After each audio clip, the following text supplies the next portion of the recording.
राधे राधे दोस्तों, आपका हमारे YouTube चैनल दिव्य भक्ति ज्ञान मेघ में हार्दिक स्वागत है। अब मैं सुनाऊंगी सीता माता की नित्य-नेम की कहानी।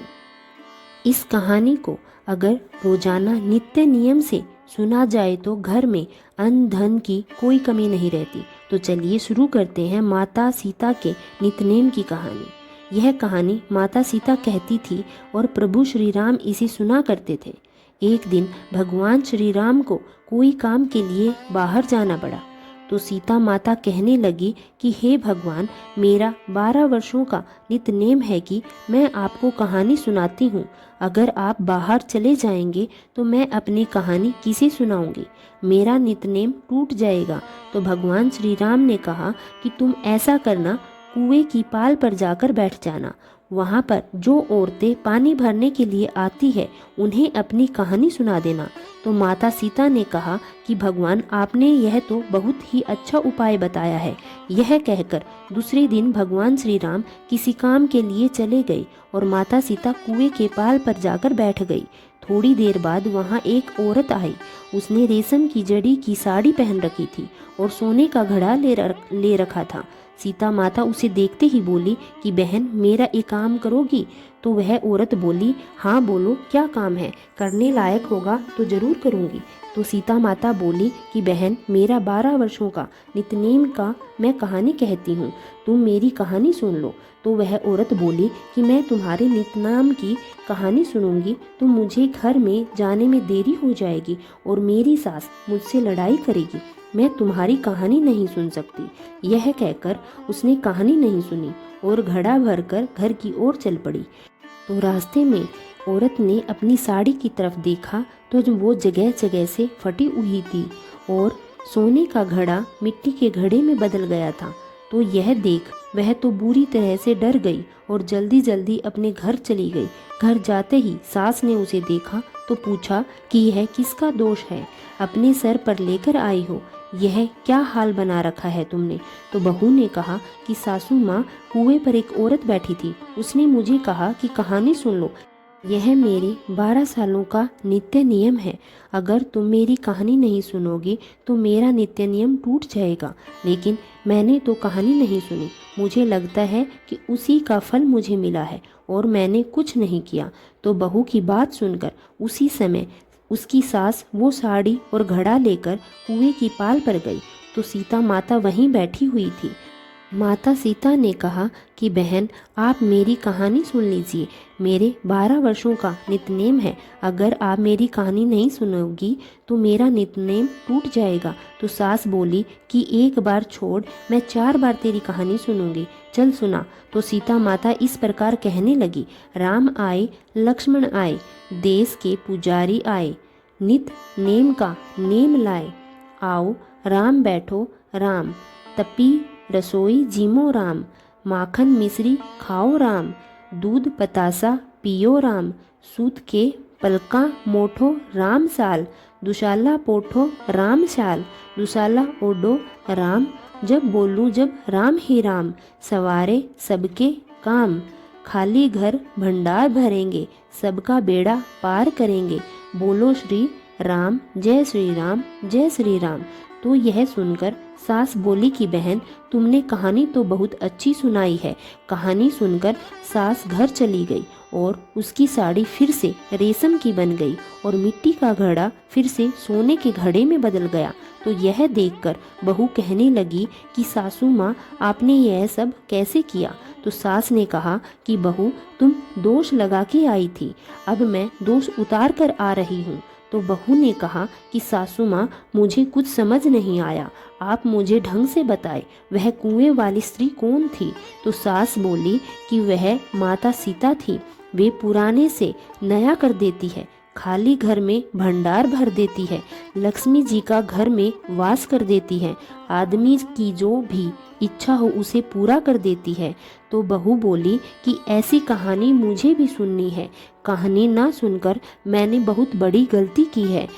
सासू माँ, मुझे माफ़ कर दो और अब आप मुझे वह कहानी सुनाओ। तो सास बोली कि ठीक है, आराम से बैठो और श्रद्धा से सुनो, मैं तुम्हें कहानी सुनाती हूँ। तो सास ने इस प्रकार कहानी कही। राम आए, लक्ष्मण आए, देश के पुजारी आए, नित नेम का नेम लाए। आओ राम, बैठो राम, तपी रसोई जीमो राम। माखन मिश्री खाओ राम, दूध पतासा पियो राम। सूत के पलका मोठो राम, साल दुसाला पोठो राम। साल दुसाला ओढ़ो राम, जब बोलूं जब राम ही राम। राम सवारे सबके काम, खाली घर भंडार भरेंगे, सबका बेड़ा पार करेंगे। बोलो जय श्री राम, जय जय राम। तो कहानी सुनकर बहू बोली कि सासू माँ, यह कहानी तो बहुत अच्छी है। तो सास ने कहा कि ठीक है, इस कहानी को अब हम रोजाना सुना करेंगे। अब सास बहू रोजाना सुबह सवेरे जल्दी उठती, नहाती धोती और पूजा करने के बाद नित्यनेम की सीता माता की कहानी कहती। एक दिन उनके यहाँ उनकी एक पड़ोसन आई और बोली कि बहन जरा सी आग देना। तो वह सास बहू बोली कि अभी तक हमने तो आग नहीं जलाई। तो वह बोली कि आग नहीं जलाई तो अब तक क्या कर रही थी? सुबह तुम 4 बजे से खरपट करने लगती हो, क्या करती हो? तो उन्होंने कहा कि हम जल्दी उठकर स्नान करते हैं, उसके बाद में पूजा करते हैं, फिर सीता माता के नित्य नेम की कहानी कहा करते हैं। तो पड़ोसन ने उनकी बात सुनकर कहा कि सीता माता की कौन सी कहानी है, इसे कहने से तुम्हें क्या मिलता है? तो वह बोली कि सीता माता के नित्यनेम की कहानी कहने से घर में भंडार भर जाते हैं, सारे काम सिद्ध हो जाते हैं, मन की इच्छा पूरी हो जाती है। तो पड़ोसन ने कहा कि कब तक सुननी होती है? तो वह बोली कि यह छोटी सी कहानी है, नित्य नियम बना लो, रोजाना सुननी होती है। तो एक पड़ोसन कहती है कि बहन अगर ऐसी कहानी है तो मुझे भी यह कहानी सुना दो, तो मेरे घर में भी सुख समृद्धि का वास हो जाए। तो वह बोली कि ठीक है, तुम बैठो और ध्यान से सुनो। इस प्रकार से सास बहू सुनाने लगी कि राम आए, लक्ष्मण आए, देश के पुजारी आए, नित नेम का नेम लाए। आओ राम, बैठो राम, तपी रसोई जीमो राम। माखन मिश्री खाओ राम, दूध पतासा पियो राम। सूत के पलकों बैठो राम, दुशाला पोठो राम। साल दुशाला ओढ़ो राम, जब बोलूं राम राम। राम ही राम सवारे काम, खाली घर भंडार भरेंगे, सबका बेड़ा पार करेंगे। बोलो जय श्री राम, जय जय राम। सारी कहानी सुनने के बाद पड़ोसन कहने लगी कि बहन यह कहानी तो बहुत अच्छी है, मुझे बहुत अच्छी लगी। अब तो यह कहानी मैं रोजाना कहा करूँगी। और वह अपने घर चली गई। अब रोजाना वह पड़ोसन भी नित्यनेम की कहानी कहने लगी।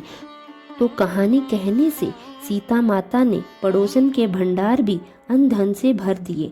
अब तो पूरे मोहल्ले में नित्यनेम की कथा चल पड़ी। हर घर में माता सीता के नित्यनेम की कथा कही और सुनी जाने लगी और हर किसी की मनोकामना भी पूरी होने लगी। तब से आज भी यह कथा सीता जयंती पर बड़े चाव से सुनाई जाती है और नित्यनेम का पारण लिया जाता है। हे सीता माता, जैसे आपने उनके भंडार भरे वैसे ही आप हमारे भंडार भी भरना। कहानी कहने वाले और कहानी सुनने वाले की सभी मनोकामनाएं पूर्ण करना। बोलो सीता मैया की जय। गणेश जी की कथा। एक बुढ़िया थी, वह बहुत ही गरीब और दृष्टिहीन थी। उसके एक बेटा एक बहू थी। वह बुढ़िया सदैव गणेश जी की पूजा किया करती थी। एक दिन गणेश जी उसकी पूजा से प्रसन्न होकर प्रकट हुए और बोले कि बुढ़िया माई मांग, क्या मांगना है? तो बुढ़िया माई ने गणेश जी को प्रणाम किया और कहा कि गणेश जी महाराज, मुझे तो मांगना ही नहीं आता, मैं कैसे मांगू, क्या मांगू? तब गणेश जी बोले कि कोई बात नहीं, अपने बेटे बहू से पूछ कर आना और फिर मांग लेना। तब बुढ़िया माई ने गणेश जी के कहे अनुसार सबसे पहले अपने बेटे बहू से पूछा कि बेटा, गणेश जी ने मुझे दर्शन दिए और वरदान मांगने को कहा, तू ही बता मैं क्या मांगू? तो बेटे ने कहा कि माँ तू धन मांग ले। फिर बुढ़िया माई अपनी बहू के पास गई। बहू से पूछा कि बेटा तू ही बता मैं क्या मांगू? तो बहू ने कहा नाती मांग ले। तब बुढ़िया ने सोचा कि यह तो अपने अपने मतलब की बात कर रहे हैं। तो बुढ़िया ने पड़ोसियों से पूछा तो पड़ोसियों ने कहा कि बुढ़िया तू थोड़े दिन की है, तू तू क्यों धन मांगे, क्यों नाती मांगे, तू अपनी आंखों की रोशनी मांग ले ताकि तेरी सारी जिंदगी आराम से कट जाए। बुढ़िया माई ने सबकी सुनी पर तसल्ली नहीं हुई। दूसरे दिन नहा धोकर गणेश जी की पूजा की और बोली कि हे गणेश जी महाराज, अगर आप मुझ पर इतने प्रसन्न हैं तो मुझे 9 करोड़ की माया दे, निरोगी काया दे, अमर सुहाग दे, आँखों की रोशनी दे, नाती दे, पोता दे और सब परिवार को सुख दे और अंत में मुझे मोक्ष दे। तो यह सुनकर गणेश जी हंसने लगे और बोले कि बुढ़िया माई, तुम तो बोल रही थी कि तुझे मांगना नहीं आता, तुमने तो भोली बनकर मुझे ठग लिया है। फिर भी तुमने जो मांगा है वचन के अनुसार तुझे सब कुछ मिलेगा। यह कहकर गणेश जी अंतर्ध्यान हो गए और बुढ़िया माँ ने जो मांगा था वह सब कुछ मिल गया। इस तरह बुढ़िया माई ने अपनी पूजा पाठ और वरदान से घर में सबका भला किया। हे गणेश जी महाराज, जैसे आपने बूढ़ी माई पर कृपा की वैसे हम सब पर करना। ये थी सीता माता के नित्य-नेम की कहानी। आपको कैसी लगी कमेंट बॉक्स में बताना और इसे ज़्यादा से ज़्यादा शेयर करना ताकि मेरी सभी बहनों तक यह कहानी पहुंच सके और नित्य नेम का नियम ले सके, क्योंकि माता सीता के इस नित्य नेम की कथा को नियमित रूप से सुनने से घर का खोया हुआ मान सम्मान और सुख सौभाग्य लौट आता है। घर में अन्न धन के भंडार भर जाते हैं, मन की मुराद पूरी होती है। पूरी कहानी सुनने के लिए आप सभी का बहुत बहुत धन्यवाद। राधे राधे।